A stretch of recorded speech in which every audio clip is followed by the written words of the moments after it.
All right, my name is John Haro, and today I'll be talking about how my content area book connects to the EdCPA. So, a little presentation on literacy in the English language arts and the EdCPA. And so, just to start off, a little brief summary of what is the EdCPA.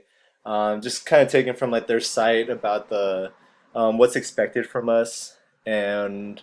what they are going to be looking at to analyze and determine our ability to be a teacher in English.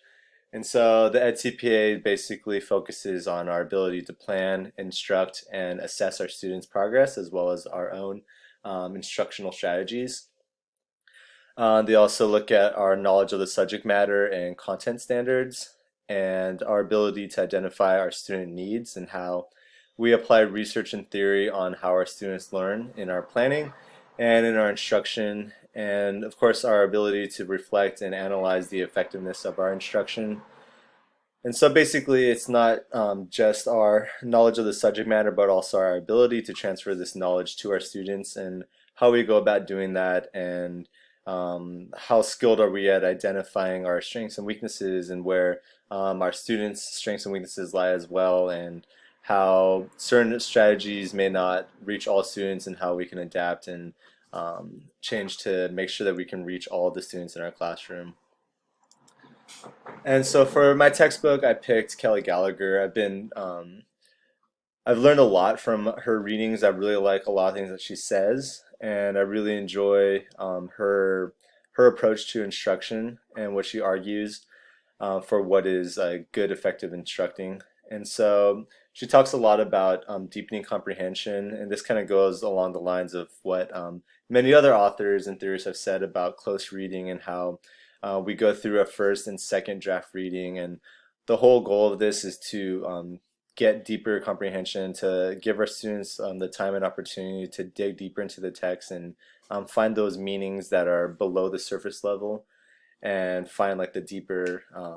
meanings within the text. And one big thing that she advocates for this is to develop metaphorical thinking, and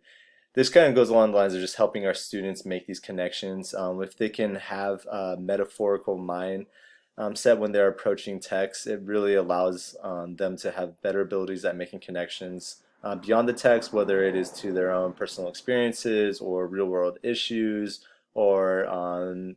some knowledge that they've learned in previous courses or in other classes. Just being able to make these connections really helps our students to dig deeper into the text. She also advocates for providing scaffolds, and this goes along the lines of not just assigning complex texts, but actually teaching these to our students. And so she has this phrase, assume aside, and that's basically where we assume our students have all the necessary skills and prior knowledge to accomplish a certain task. And we shouldn't be assuming that, but we should actually be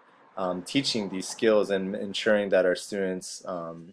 are properly prepared and equipped to take on new and more complex texts, and providing focus through background knowledge. And so this kind of goes about how we frame the text for our students, and um, making the connections to their background knowledge, and having an understanding of what our students' background knowledge is really helps us as teachers to understand how well they're going to take on these newer concepts. And so the more background knowledge a student may have on a certain topic, the more capable it's proven that they will be at learning these new concepts. And so it's about framing the text for our students, providing them some guidance and ensuring that they're able to take on these texts, and of course making connections to real world topics and issues. And that also helps with increasing engagement and interest if the students have or if the students can see like the relevancy that it has into like the real world. And another good skill will be forming effective groups. And so this goes along the lines of, again, as understanding of our students and like their needs and then their strengths. And so when we form our groups, you want to mix it up. You don't want all the high level students together and the low level students together. You want to kind of mix it up and see how certain students work effectively in certain groups with certain people, mixing up like the different skill levels to make sure that there's a good diversity, and so that the students can also play their part in guiding each other as they work through these group projects. And the whole idea of forming these effective groups is to encourage higher level thinking. And so when we're able to get our students to engage in academic conversations, and even better if we're able to have them keep their groups on topic and focused through their own ability to identify when they're on track or off track, and to be able to use questioning to bring them back into focus, and being able to identify what is important in the text and what is not important for the specific assignment or task that they're working on. And so being able to form these effective groups really helps our students to have that opportunity to collaborate, work with each other, learn about each other while also learning more about themselves and their abilities within English, and digging into the text, and also conversing to develop these like higher levels of thought, and refining their ideas, and eliminating what is unnecessary, focusing on what is important, and being able to develop those skills together. Another big thing is meaningful reflection, and this goes for both student and teacher. It's good for as teachers to to give our students the opportunity and the time to review over what they are or what they've just learned. We don't want to just be telling them, like filling their heads with a bunch of info and then moving on to the next topic without any time to reflect, because it's just going to be another case of in one ear out the other. We want to make sure that they have that time to digest this knowledge and put it to memory, and so that when they're moving on to their next course or moving on to college, these skills are staying with them, and that they remember how they apply and how they can connect to the real world, and how it can help them and strengthen them in their careers or education or social circles. And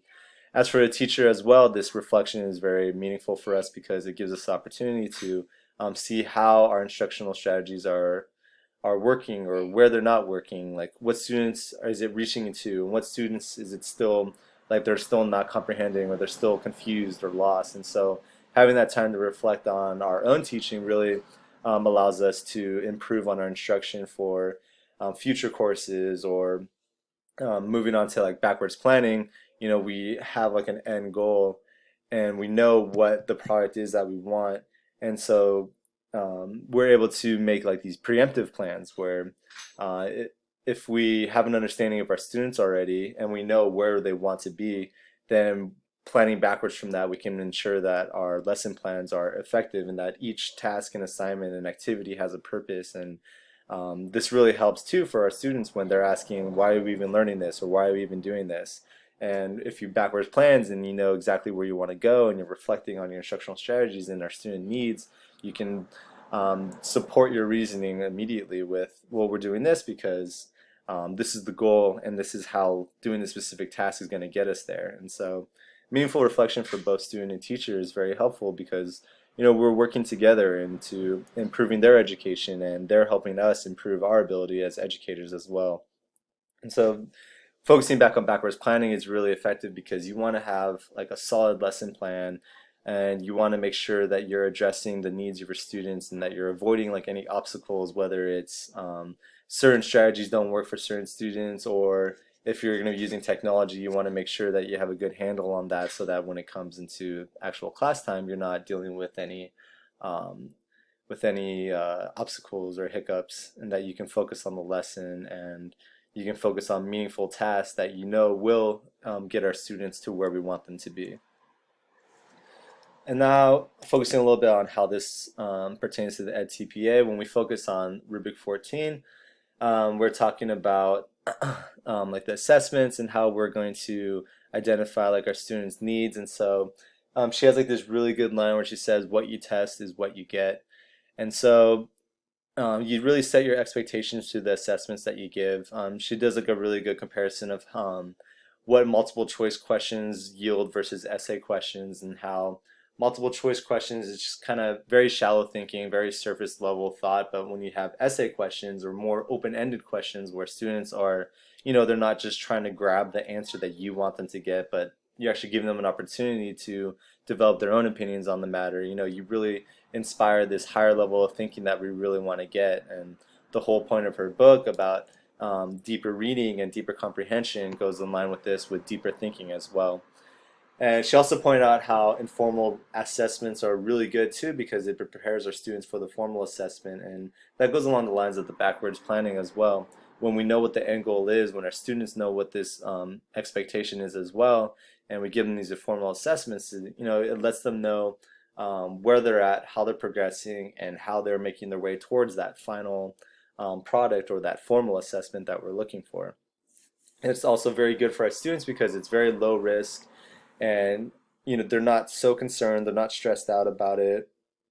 because it's just like a little progress report on where they're at right now and what work is going to be needed to get to where they're going. And that's where the high reward is because as teachers we can see that as well, and we can address any needs that they have, or if they're or have a really good handle, then we can present them with more challenging tasks, and we can provide the differentiated instruction for these students and then allow them to get allow them all to achieve the same goal by the end of the lesson. And these informal assessments are also very good for clearing up confusion and misunderstandings, like because once again the clarity of expectations just really helps for the teacher and the student to stay focused and know what they're working for, and maintain that engagement and interest because they have full knowledge of what they're working for. And it also allows for collaborative opportunities as well.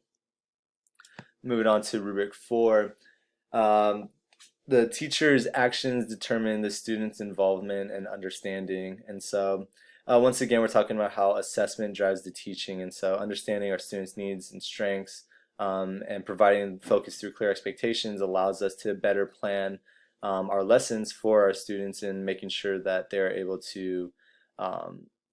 making sure that what we're teaching them is going to get them to that final goal that we want them to get to. And so this once again kind of goes back to her idea of backwards planning and how knowing the desired end goal allows us to plan effectively for our students to reach that end goal.